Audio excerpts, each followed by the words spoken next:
अच्छा जी, अब सबसे पहली बात, we will be talking about the classes in TypeScript. Normally JavaScript में भी क्लासेस की सपोर्ट है, लेकिन एज सच उस तरह फुल ऑब्जेक्ट ओरिएंटेड प्रोग्रामिंग को जावास्क्रिप्ट सपोर्ट नहीं करती, टाइपस्क्रिप्ट डज। ठीक। और why classes and what is object oriented, ये भला क्या है? तो पहले थोड़ा सा इसका थ्योरेटिकल तारुफ ये सुन लें कि ऑब्जेक्ट ओरिएंटेड प्रोग्रामिंग जस्ट एक टेक्निक है, यानी ये प्रोग्रामिंग लैंग्वेज का पार्ट नहीं है, ये एक डिजाइन पैटर्न है जिसे कह लें, ये एक वे ऑफ राइटिंग कोड है। और ऑब्जेक्ट ओरिएंटेड प्रोग्रामिंग तकरीबन मोर और लेस हर लैंग्वेज में अवेलेबल है, यानी object oriented programming using PHP, object oriented programming Python में है, object oriented programming C sharp में है, ऑब्जेक्ट ओरिएंटेड प्रोग्रामिंग जावा में है। तो ऑब्जेक्ट ओरिएंटेड या ऑब्जेक्ट ओरिएंटेशन एक डिजाइन पैटर्न है जो लैंग्वेज स्पेसिफिक नहीं है। इस टेक्निक को, इस डिजाइन पैटर्न को फॉलो करके किसी भी लैंग्वेज में इंप्लीमेंट किया जा सकता है। पहली बात तो ये। दूसरी बात यह है कि why object oriented programming? For a very large enterprise applications या even medium to large scale applications, code को मैनेज करना बहुत बड़ा चैलेंज बन जाता है, फिर उसे डिबग करना बहुत बड़ा चैलेंज बन जाता है। तो we actually divide our whole code base, यानी अगर कोई thousands of lines of codes है तो हम होल कोड बेस को मल्टीपल क्लासेस में डिवाइड कर देते हैं, और फिर हर क्लास को, यानी हर क्लास एक स्पेसिफिक फंक्शनैलिटी से रिलेटेड बना लेते हैं। तो जहां वो फंक्शनैलिटी चाहिए होती है वहां उस क्लास को इंस्टेंशिएट करते हैं और उसके ऑब्जेक्ट्स या उसके फंक्शंस को हम इस्तेमाल कर सकते हैं। अगर आप जावास्क्रिप्ट में देखें ना, तो पुराने जमाने में जब जावास्क्रिप्ट के स्टार्ट के दिन थे, तो आप जावास्क्रिप्ट की एक फाइल बनाते थे और ऊपर से लेकर नीचे तक जितनी भी लाइनें आपको रिक्वायर्ड होती थी वो एक ही फाइल में लिखते थे। ठीक है, जब तक बहुत बड़े बड़े प्रोजेक्ट्स नहीं बने थे तब तक तो वो जावास्क्रिप्ट का काम ठीक था, लोग आज भी वही करते हैं बहुत सारे। लेकिन जो ही जावास्क्रिप्ट इवॉल्व हुई और बहुत कॉम्प्लेक्स एप्लीकेशन जावास्क्रिप्ट में बनना शुरू हुई, तो उन्होंने मॉड्यूल सिस्टम लॉन्च किए। अब आपको पता है मॉड्यूल क्या है, आप पढ़ते भी आए हैं कि आप जावास्क्रिप्ट, बाय द वे मैं मॉड्यूल की सादा तरीन डेफिनेशन पढ़ूंगा तो जावास्क्रिप्ट की हर फाइल एक मॉड्यूल। ठीक। अब जब कॉम्प्लेक्स चीजें बनी तो उन्होंने कहा जी जावास्क्रिप्ट, एक ही जावास्क्रिप्ट की फाइल में सारा कोड लिखना, दैट्स नॉट, आई मीन कोई अक्लमंदी नहीं है। तो उन्होंने क्या कहा, उन्होंने कहा जी कि जावास्क्रिप्ट की फाइल्स को स्प्लिट कर दो, एक फाइल में एक मतलब पोर्शन ऑफ कोड लिख दो, दूसरे फाइल में दूसरा, तीसरे फाइल में तीसरा, चौथा, तो हर फाइल बतौर इंडिपेंडेंट क्या ट्रीट हो रही है, एक। तो फिर ये फैसिलिटी नोड जेएस ने आके दी। जावास्क्रिप्ट में ब्राउजर में ये फैसिलिटी नहीं थी कि आप जावास्क्रिप्ट की एक फाइल को दूसरी फाइल में इंक्लूड कर लें, जैसे आप आजकल इंपोर्ट करते हैं या रिक्वायर करते हैं, तो ये पॉसिबल नहीं था। तो उन्होंने कहा जी कि क्योंकि जावास्क्रिप्ट की हर फाइल बतौर एक मॉड्यूल ट्रीट करती है, तो नोड जेएस ने आके ये फैसिलिटी दी कि हम एक मॉड्यूल को दूसरे मॉड्यूल में क्या कर लें, इंपोर्ट कर लें या एक्सपोर्ट कर लें। तो उससे भी ये फैसिलिटी मिली कि हम मॉड्यूल बेस्ड कोड लिखना शुरू हुए जावास्क्रिप्ट में। और फिर हम करते क्या हैं कि अब मॉडर्न अप्रोच ये है, फिर बाद में आए बेबल आए, वेब पैक आया, जो मॉड्यूल बंडलर है वो क्या करते हैं कि आपने अगर 20 जावास्क्रिप्ट की फाइलों में काम किया हुआ तो मॉड्यूल बंडलर क्या करता है, 20 की 20 को कंपाइल करके आपको एंड पे एक फाइल दे देता है, और वो फाइल आप ब्राउजर में इंक्लूड करते हैं जहां भी करते हैं। तो ये बेसिकली थीम था, ये मॉड्यूलर अप्रोच थी। ठीक है। फिर जाहिर है जब इवन दो इससे भी ज्यादा एनहेंसमेंट हुई, तो पहले जावास्क्रिप्ट, जो जावा, सी प्लस प्लस, इस तरह की बहुत सारी लैंग्वेजेस थी जो कि ऑब्जेक्ट ओरिएंटेड थी। और ऑब्जेक्ट ओरिएंटेड में लार्ज कोड बेस मैनेज करना, मेंटेन करना, डिबग करना, और उसकी रीयूजेबिलिटी पॉइंट ऑफ व्यू से बहुत जो ऑब्जेक्ट ओरिएंटेड प्रोग्रामिंग थी ये बड़ी ऑप्टिमम और बड़ी वैल्यूएबल चीज थी। इसलिए टाइपस्क्रिप्ट का जो बानी है, जो कि मैंने आपको उस दिन भी कहा था, माइक्रोसॉफ्ट का एम्प्लॉई था, उसने ये सोचा कि जिसने सी शार्प लैंग्वेज लिखी थी, क्योंकि सी शार्प भी ऑब्जेक्ट ओरिएंटेड, उसने कहा जी क्यों ना हम जावास्क्रिप्ट, जो कि बहुत ज्यादा कॉमन हो रही है, बहुत ज्यादा इवॉल्व हो रही है, तो हम जावास्क्रिप्ट में भी ऑब्जेक्ट ओरिएंटेड फैसिलिटी को इंट्रोड्यूस करवाएं। तो उसने जावास्क्रिप्ट के ऊपर एक रैपर लिख दिया जिसको हमने क्या कहा जी, टाइपस्क्रिप्ट। तो उसके लिए हम ऑब्जेक्ट ओरिएंटेड भी स्टार्ट करते हैं। तो object oriented is a technique, is a design pattern जो लैंग्वेज स्पेसिफिक नहीं है। और क्यों object oriented? Manageability, readability, debugging, reusability, इसके अलावा भी बहुत सारे एस्पेक्ट्स हैं, और वो कैसे वो देख लेते हैं। और सबसे बड़ी बात जो मैं मिस कर गया हूं, जो मैं नॉर्मली सबसे पहली मिसाल स्टूडेंट को देता हूं, ऑब्जेक्ट ओरिएंटेड प्रोग्रामिंग में ना, चूंकि नाम स्टार्ट ही ऑब्जेक्ट से होता है, तो everything is treated as an object. Object oriented programming में हर चीज को किस तरह से ट्रीट किया जाता है, और ऑब्जेक्ट इसलिए भी इंपॉर्टेंट है कि हम हर रियल लाइफ चीज को प्रोग्रामिंग में सिमुलेट करते हैं इन टर्म्स ऑफ ऑब्जेक्ट। मिसाल के तौर पे if it is a mobile, ये क्या होगा, एक ऑब्जेक्ट होगा। जितने भी रियल टाइम में ऑब्जेक्ट्स होते हैं उनके साथ कुछ चीजें एसोसिएटेड होती हैं। मिसाल के तौर पे ये अगर ऑब्जेक्ट है ना मोबाइल, तो इसके साथ क्या एसोसिएट है, इसकी प्रॉपर्टीज। मोबाइल की डायमेंशन क्या है, मोबाइल का कलर क्या है, मोबाइल की स्पेसिफिकेशंस क्या है, मोबाइल की कंपनी का नेम क्या है, मोबाइल का मॉडल क्या है, ये सारी की सारी क्या है, प्रॉपर्टीज है। तो हर ऑब्जेक्ट के साथ प्रॉपर्टीज क्या होती हैं, एसोसिएटेड होती हैं। ये गालिबन मैंने आपको नॉर्मल जावास्क्रिप्ट का ऑब्जेक्ट पढ़ाते हुए भी बताई थी। और एक सिर्फ प्रॉपर्टीज नहीं होती है, एक और चीज भी होती है, दैट इज बिहेवियर किसी भी ऑब्जेक्ट का। मतलब फंक्शंस तो प्रोग्रामिंग की टर्म है ना, नॉर्मली आप रियल लाइफ ऑब्जेक्ट देखें तो उसकी दो ही एस्पेक्ट्स होते हैं जो उससे एसोसिएटेड होते हैं, एक उसकी प्रॉपर्टीज, दूसरा उसके बिहेवियर्स। तो बिहेवियर्स को हम फंक्शंस कहते हैं या मेथड्स कहते हैं। मैंने वैसे मेथड और फंक्शन में भी डेलिकेट सा फर्क बताया हुआ है कि फंक्शन क्या होता है और मेथड क्या होता है। बहुत सारे लोग इन्हें इंटरचेंजेबल यूज करते हैं, बट अभी क्लास पढ़ते हैं तो बता दूंगा मेथड और फंक्शन में क्या फर्क है। तो ऑब्जेक्ट्स दो चीजें, प्रॉपर्टीज और मेथड्स, ठीक। सो लेट्स सी नाउ, जैसे हमने इंटरफेस बयान किया या इंटरफेस डिक्लेयर किया, तो इंटरफेस क्या था, बेसिकली हमने उसे 2-3 नाम दिए। पता नहीं वो नाम गलत है या ठीक है, कोई बंदा दावा कर सकता है मुझे करेक्ट करने का, ऑब्वियसली करेक्ट कर ले, लेकिन just to make it clear for the beginners, interface जो एक कस्टम डेटा टाइप या यूजर डिफाइंड डेटा टाइप, तो क्लास को भी हम समटाइम ये कहते हैं कि वो क्या है, एक कस्टम डेटा टाइप। जब भी आप कोई क्लास बनाते हैं, अच्छा क्लास के बारे में एक और बात याद लेंगे, class is supposed to be designed to group the similar kind of functionality.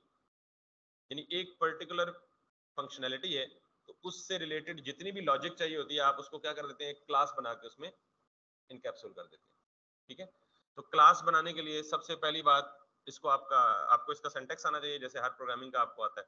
तो मैं सपोज करता हूँ कि मैं सबसे पहले एक क्लास बनाता हूँ जिसको नाम दे देता हूँ जी पर्सन, और मैंने सिंपली यहाँ पे ये बिल्कुल ऐसे ही है जैसे मैंने इंटरफेस का कीवर्ड दिया और इंटरफेस का नाम दिया और ओपनिंग एंड क्लोजिंग करली ब्रैकेट डाल के ये काम कर दिया। अब इस क्लास में दो ही चीजें हो सकती हैं, यानी class consist of two things, properties और मेथड्स, ठीक है। तो इस क्लास में जो भी प्रॉपर्टीज होंगी ना, वो हम लेट सपोज मेरे पास है जी पर्सन की क्या क्या प्रॉपर्टीज हो सकती हैं, आपको पता है, उसका नाम हो सकता है, उसकी एज हो सकती है, उसका कॉन्टैक्ट होता है, उसकी क्वालिफिकेशन हो सकती है, ये उसकी प्रॉपर्टीज हो सकती हैं। और इसके बिहेवियर्स क्या क्या हो सकते हैं, या तो हम पर्सन की इंफॉर्मेशन यानी न्यू पर्सन की इंफॉर्मेशन ऐड कर सकते हैं, या एग्जिस्टिंग पर्सन की इंफॉर्मेशन डिलीट कर सकते हैं, या हम पर्सन की इंफॉर्मेशन को डिस्प्ले कर सकते हैं, या इस तरह के कुछ ऑपरेशंस कर सकते हैं। तो जितने भी फंक्शंस या ऑपरेशंस होंगे, मतलब वो तो जस्ट समझाने के लिए कह सकते हैं ना, इम्प्लीमेंटेशन में हम खिला तो नहीं सकते ना यहाँ फंक्शनलिटी लिख के वो जस्ट समझाने के लिए बात होती है, ठीक है। लेकिन फंक्शन मींस फंक्शनैलिटी। तो अगर मैं यहाँ पे लिखूं फॉर एग्जांपल एज, तो that is going to B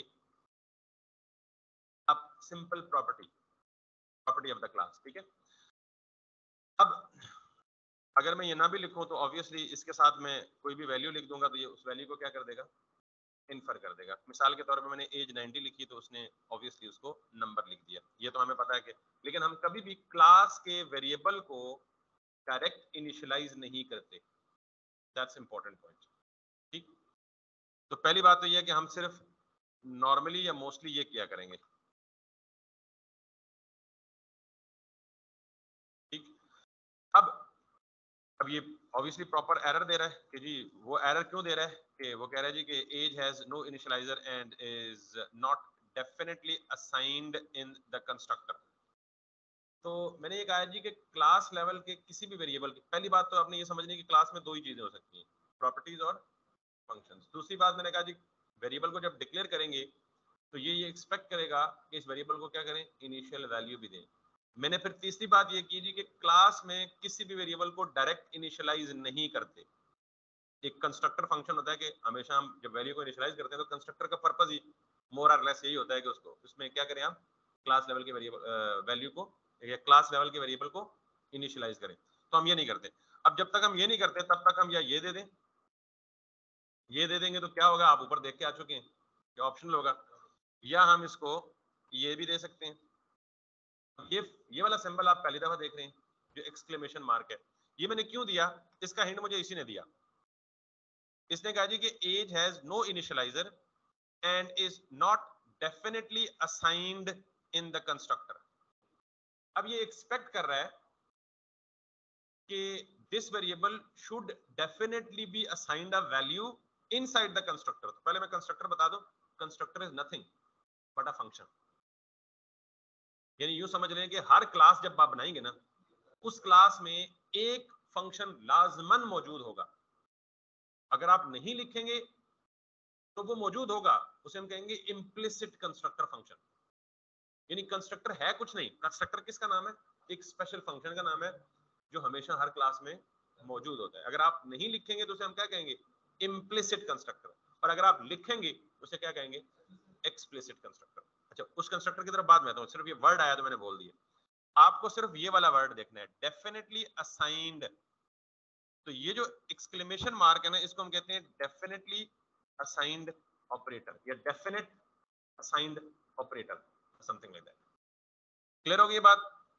ये बेसिकली क्लास लेवल पे, क्लास लेवल का मतलब ये कि क्लास के अंदर अगर आप कोई वेरिएबल डिक्लेयर करते हैं और आप फौरन उसकी वैल्यू इनिशियलाइज नहीं करते, तो फिर ये एक वर्क अराउंड है कि आप उसको डेफिनेटली असाइंड ऑपरेटर के तौर पे ये बता दें कि भाईजान hold on, I will come to you.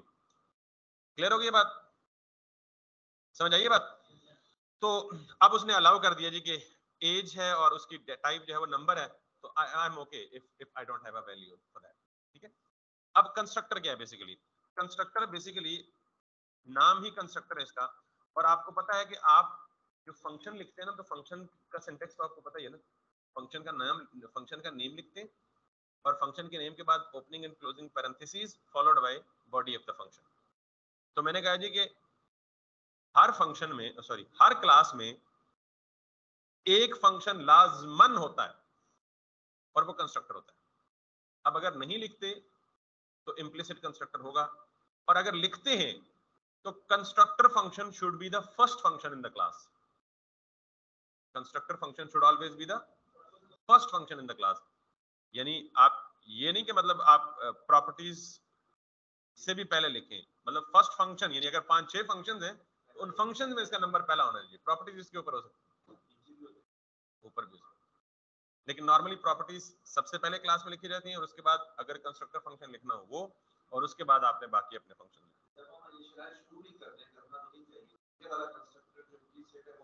नहीं करना नहीं चाहिए, हम करेंगे ही नहीं। क्योंकि अभी जब उसने खुद ही बता दिया था कि जी ये जो it should definitely be assigned a value inside the constructor. तो अगर आप अभी तक जितना अभी तक आपने काम पढ़ा है ना, उसकी हद तक मुझसे पूछें तो कंस्ट्रक्टर का काम सिर्फ इनिशियलाइजेशन ही है। यानी इसका और भी काम है, लेकिन मैं जस्ट अभी तक की बात कर रहा हूँ। आप ये ज़हन में बिठा लें, रट लें कि वाई कंस्ट्रक्टर। बेसिकली मैं आपको इसकी अगर थोड़ी सी फिलॉसफी समझाऊं ना बिहाइंड द सीन, कंस्ट्रक्टर का ये काम है कि ये मेमोरी में जाके वेरिएबल को स्पेस एलोकेट करता है। तो जो ही ये क्लास कॉल होती है, क्लास कब कॉल होती है? जब इस क्लास का ऑब्जेक्ट बनाया जाता है। तो जो सबसे पहली चीज एग्जीक्यूट होती है ना क्लास के अंदर, वो एग्जीक्यूट होता है कंस्ट्रक्टर। और कंस्ट्रक्टर बेसिकली क्या करता है? मेमोरी में उन वेरिएबल्स को जाके कंस्ट्रक्ट करता है। That's why it is named as a constructor. ये बात समझ आ गई? तो अब 2-3 रूल मैंने आपको बताए जी। क्लास का सिंटैक्स, सिंपली क्लास का कीवर्ड लिखें, कोई भी नाम, अभी कोई भी नाम, लेकिन जाहिर है they should be meaningful name. और उसके बाद आपने 1 2 3 लिस्ट ऑफ प्रॉपर्टीज लिखनी है, और उन लिस्ट ऑफ प्रॉपर्टीज को जो असाइनमेंट करनी है वो कंस्ट्रक्टर के अंदर करनी है। There may be more than one functions in the class and more than one properties in the class. अच्छा, अब मैं प्रॉपर्टीज नहीं बोलूंगा, इन प्रॉपर्टीज को कहते हैं, यानी क्लास के अंदर जो कुछ भी होगा ना, जो कुछ का मतलब 2 ही चीजें होगी, फंक्शंस और प्रॉपर्टीज। इनको अब ना मैं फंक्शन बोलूंगा ना प्रॉपर्टी बोलूंगा, इनको बोलूंगा मेंबर्स ऑफ द क्लास। और मैं नहीं, इनफैक्ट जब कहीं बुक भी पढ़ेंगे ऑनलाइन भी क्या कहेंगे? Class members. हाँ, ऊप में क्लास ऊप में ही होती है सिर्फ। अब ये जो प्रॉपर्टीज है ना, दे कंटेन डेटा। प्रॉपर्टीज में हम क्या स्टोर करेंगे? तो इन्हें हम क्या कहते हैं? Data members. आज के बाद में जब डेटा मेंबर बोलूंगा तो आप क्या क्या समझेंगे? और ये जो फंक्शंस हैं इनको या function members, normally function members कहते हैं, या मेंबर फंक्शंस कहते हैं। तो क्लास के अंदर क्या होता है? मेंबर्स होते हैं। कितनी तरह के मेंबर्स होते हैं? मेंबर फंक्शंस या डेटा मेंबर्स। ये कन्वेंशन आपने याद रखनी, ठीक है? एनीवे, तो अब आपको यहाँ पे, अच्छा, अभी ये एक क्लास है, फ्यूचर में हमारे पास 2 क्लासेस हो सकती हैं, 3 हो सकती हैं, 4 हो सकती हैं, 600 हो सकती हैं, और फिर उन क्लासेस का आपस में रिलेशन हो सकता है कि एक क्लास पेरेंट दूसरी चाइल्ड। तो जब 2 क्लासेस आपस में बात करेंगी, यानी मोर देन 2 क्लासेस होंगी और वो आपस में कम्युनिकेट भी कर सकेंगी। मिसाल के तौर पे रियल लाइफ में देखें, एक है स्टूडेंट, एक है टीचर, हैं दोनों पर्सन, लेकिन एक की कैटेगरी अलग है, यानी एक की क्लास अलग है और दूसरे की, लेकिन उन दोनों का आपस में इंटरेक्शन होता है ना। इसी तरह यहाँ भी 2 क्लासेस या मोर देन 2 क्लासेस होंगी तो उन क्लासेस का आपस में क्या होगा, इंटरेक्शन होगा। वो डाटा शेयर भी करेंगी, डाटा लेंगी भी और डाटा देंगी भी। मैं आपसे बात भी कर रहा हूँ और आपसे रिसीव भी कर रहा हूँ कुछ। Got it? तो इस हवाले से मैं मिसाल के तौर पे टीचर हूँ और उबैद स्टूडेंट है, हम 2 डिफरेंट क्लासेस से बिलोंग करते हैं। मैं अपनी सारी इंफॉर्मेशन उबैद को एक्सपोज नहीं कर सकता। मिसाल के तौर पे मेरा नाम इनको पता है, मेरा डेजिग्नेशन इनको पता है, मेरी क्वालिफिकेशन इनको पता है, लेकिन ये कुछ इन्फॉर्मेशन है जो मेरी पब्लिक है, कुछ इन्फॉर्मेशन है जो मेरी प्राइवेट है। हम कितने बहन भाई हैं, हमारे दादा अब्बू का नाम क्या है, हमारे दादा हुजूर की कब्र किधर है, कब फौत हुए थे, ये वो इन्फॉर्मेशन है जिससे इनका कोई लेना देना नहीं है। That is private to me. 3 level हमने बयान करने हैं जो कि हमें यहाँ पे बड़े जरूरत पड़ेंगे। एक होता है प्राइवेट, एक होता है पब्लिक, एक होता है प्रोटेक्टेड। ये 3 कीवर्ड सिर्फ याद रखने में, इनको एक्सप्लेन करता हूँ। अब जो मैंने बोला ना कि कुछ इंफॉर्मेशन जो है मेरी पब्लिक है, मैं अपनी पब्लिक इंफॉर्मेशन पब्लिकली एक्सपोज कर दूंगा, जिस मर्जी को पता लगता है। मेरा नाम पब्लिक है जी, जो मर्जी लेता रहे, कोई मसला नहीं, जो मर्जी जान ले, जानने का हक है या इख्तियार है, अनलेस के मैं कोई बड़ी सेलिब्रिटी और मैं कहूँ जी नहीं फलां बंदे को मेरा नाम नहीं लेना चाहिए। तो कुछ इन्फॉर्मेशन जो है वो मेरी क्या है, public, everybody can access it. कुछ इन्फॉर्मेशन जो मेरी क्या है, जो मैंने अभी बोल दी, only limited persons can access it, यानी उसकी सिर्फ एक्सेस क्या है, लिमिटेड है, कुछ मखसूस बंदों को पता है जो मेरी फैमिली से रिलेटेड है। कुछ इन्फॉर्मेशन जो है वो मेरी प्राइवेट है। मिसाल के तौर पे मेरे पास तो बहुत बड़ी जायदाद है, अब मैं उस जायदाद की इंफॉर्मेशन सिर्फ किसको मिलनी चाहिए, मेरी औलाद को, मेरे बच्चों को, and that is what protected. यानी वो इंफॉर्मेशन है लेकिन मैंने उस इंफॉर्मेशन को क्या किया हुआ है, प्रोटेक्ट किया हुआ है, कि जिसको सिर्फ मैं चाहूंगा उसको पता चलेगी, या सर मैं नहीं, वो सिर्फ किसको पता चलेगी, मेरे डिसेंडेंट्स को या मेरी औलाद को। तो ये 3 लेवल्स होते हैं इंफॉर्मेशन की प्राइवेसी के। नहीं अभी मैं फर्क तो बयान ही नहीं कर रहा, मैं सिर्फ 3 कीवर्ड समझा रहा हूँ, फर्क तो मैं यहाँ बयान करूंगा ना। और उन 3 कीवर्ड्स को समझाने के लिए मुझे कोई ना कोई मिसाल लेनी थी। अभी फर्क अभी 2 मिनट में क्लियर हो जाएगा आपको, वैसे फायदा है। लेकिन ये 3 लेवल्स ऑफ, ये 3 लेवल्स है किस चीज की, इंफॉर्मेशन को सिक्योर करने के। या तो आपकी इंफॉर्मेशन पब्लिक हो सकती है, या तो आपकी इंफॉर्मेशन प्राइवेट हो सकती है, या आपकी इंफॉर्मेशन क्या हो सकती है, प्रोटेक्टेड हो सकती है। अब मुझे बताएं कि वो इंफॉर्मेशन क्या होती है। इस केस में अगर हम मैच करें तो वो इंफॉर्मेशन आपकी प्रॉपर्टीज में ही होगी ना, ठीक है।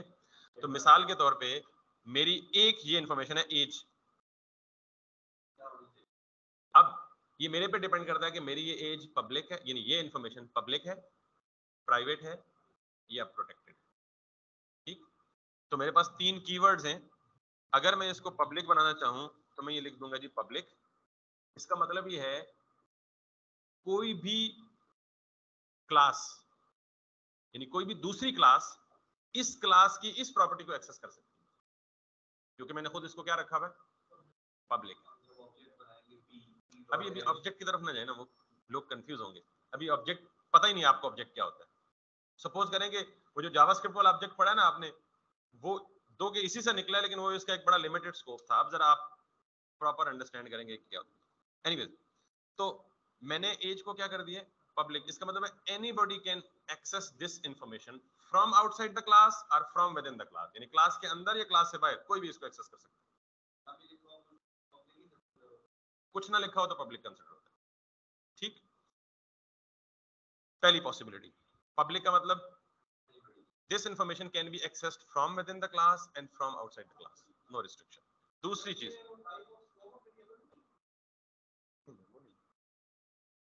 मैं इसका नाम प्रॉपर लूंगा पढ़ाने के बाद। दूसरी है जी प्राइवेट। इस इंफॉर्मेशन, प्राइवेट का मतलब क्या है, वो इंफॉर्मेशन जो सिर्फ मुझे पता होनी है, बाकी किसी को नहीं पता होनी। प्राइवेट जिस वेरिएबल या जिस फंक्शन के साथ लिखा होगा वो वेरिएबल या वो function should be and would be accessible only with in that class. यानी ये एज की इंफॉर्मेशन सिर्फ इस क्लास में ही अवेलेबल है। क्लास का मतलब इस ब्रैकेट से लेके इस ब्रैकेट तक, इससे बाहर कहीं भी अवेलेबल नहीं है। क्लियर है ये बात? तो प्राइवेट, पब्लिक और प्रोटेक्टेड। पब्लिक हो गया, एनीबॉडी कैन एक्सेस। प्राइवेट का मतलब only with in the class. Protected का मतलब यह है कि अगर इस क्लास को किसी दूसरी क्लास ने इनहेरिट किया हो, अगर मिसाल के तौर पे मैं यहां पे लेता हूं जी कि क्लास स्टूडेंट एक्सटेंड्स पर्सन, ये क्लास है। और अगर मैं यहां पे लिख दूं protected, this information is accessible within the class and its descendants। descendants का मतलब जिस क्लास ने इसको इनहेरिट किया हो वो भी एक्सेस कर सकते हैं। तो 3 लेवल्स ऑफ एक्सेसेस। इन तीनों कीवर्ड्स को, पब्लिक, प्राइवेट और प्रोटेक्टेड को, इनका जो नाम है उनको हम कहते हैं एक्सेस मॉडिफायर्स। क्या बोला जाता है इनको? Access modifiers. यानी ये एक्सेस को मॉडिफाई करते हैं कि किसको एक्सेस देनी है और किसको एक्सेस नहीं देनी। and they are used to restrict the access of the variables and the functions। तो public और private ये variables के साथ भी इस्तेमाल होते हैं, यानी variables का मतलब data members के साथ भी इस्तेमाल होते हैं और member functions के साथ भी इस्तेमाल होता है। बिल्कुल होता है। क्लियर? तो इसका मतलब ये है कि जनरली अगर आप इसके साथ ना भी लिखें ना कंस्ट्रक्टर के साथ, तो वो जनरली पब्लिक होता है।